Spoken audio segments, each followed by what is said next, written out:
আসসালামু আলাইকুম। তো এই নাস্তাটা মনে হয় অনেকেই পারেন, আবার অনেকে জানেন না।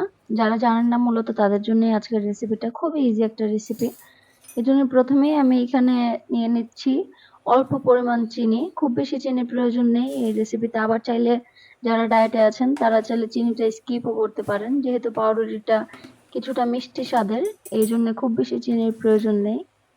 তারপর আমি এখানে দিয়ে দিচ্ছি অল্প একটু লবণ। লবণটা খুব বেশি দিতে যাবেন না, জাস্ট চিমটি পরিমাণ। না হলে কিন্তু লবণের পরিমাণটা বেশি হয়ে যাবে, খেতে তখন ভালো লাগবে না।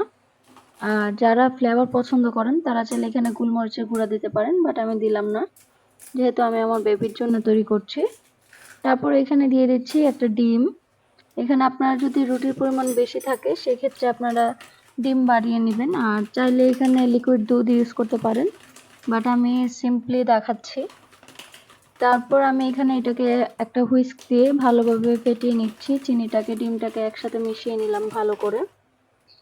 এই কাজটা একটু ভালো করে করবেন, তাহলে কিন্তু টেস্টটা ভালো পাবেন, সমানভাবে পাবেন। না হলে এক জায়গায় মিষ্টি থাকবে আরেক জায়গায় থাকবে না। তারপর আমি চুলায় চলে যাচ্ছি, একটা ফ্রাই প্যান বসিয়ে দিলাম। দিয়ে তারপর আমি এখানে অল্প একটু পরিমাণ তেল দিয়ে তেলটাকে ভালো করে ব্রাশ করে নিয়েছি, চারদিকে ছড়িয়ে দিয়েছি।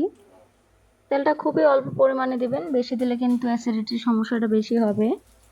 তারপর আমি এখানে জাস্ট ডিমের ব্যাটারে একটা একটা করে রুটি এইভাবে চুবিয়ে ভালো করে রুটির গায়ে ডিমগুলোকে মাখিয়ে এইভাবে জাস্ট একটু আলতো করে দিয়ে দিচ্ছি।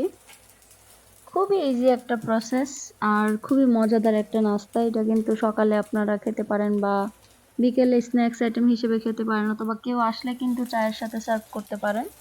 খুবই ভালো লাগে এটা খেতে। তারপর আমি এখানে সবগুলা দিয়ে জাস্ট অবশিষ্ট যে ডিমের অংশটুকু রয়েছে সেগুলো আমি উপরে উপরে দিয়ে দিচ্ছি। এটা দিয়ে আরেকটা ডিম সরি আরেকটা পাউরুটি করা যেত, বাট আমি আর করলাম না, যেহেতু প্রয়োজন নেই এই জন্য এটার উপরে দিয়ে দিলাম। দিয়ে এখন হতেও কিন্তু খুব বেশি সময় লাগে না, এক পাশ ১ মিনিট করে যদি আপনি ২-৩ মিনিট লাগবে আর কি। জাস্ট এক পাশ হয়ে গেলে এইভাবে উল্টে দিবেন। আর চুলার আঁচ কিন্তু অবশ্যই মিডিয়াম লোতে রাখবেন, হাই দিলে কিন্তু পুড়ে যাবে, কারণ এটা খুবই অল্প সময় লাগে। খুব বেশি সময় কিন্তু লাগে না, সর্বোচ্চ আপনি এই পুরা প্রসেসটা করতে আপনার ৫ থেকে ৬ মিনিট সময় লাগতে পারে, এর কমও লাগতে পারে। তারপর আমি এখানে জাস্ট একটা একটা করে উল্টে দিচ্ছি। যখন এরকম লালচে হয়ে আসবে তখন বুঝতে হবে এটা হয়ে গিয়েছে। আর ডিম তো হতে খুব বেশি টাইম লাগে না। তারপর আমি এখানে একটা একটা করে উঠিয়ে নিয়েছি। আমার এইটা মনে হলো আরেকটু হওয়া দরকার, এই জন্য এই পাশটা দুই পাশটাই উল্টে পাল্টে আরেকটু ভেজে নিয়েছি কয়েক সেকেন্ড করে। তো এই তো দেখতেই পাচ্ছেন মজাদার একটি রেসিপি হয়ে গিয়েছে। তো সবাই ভালো থাকবেন, আমাদের জন্য দোয়া রাখবেন। আল্লাহ হাফেজ।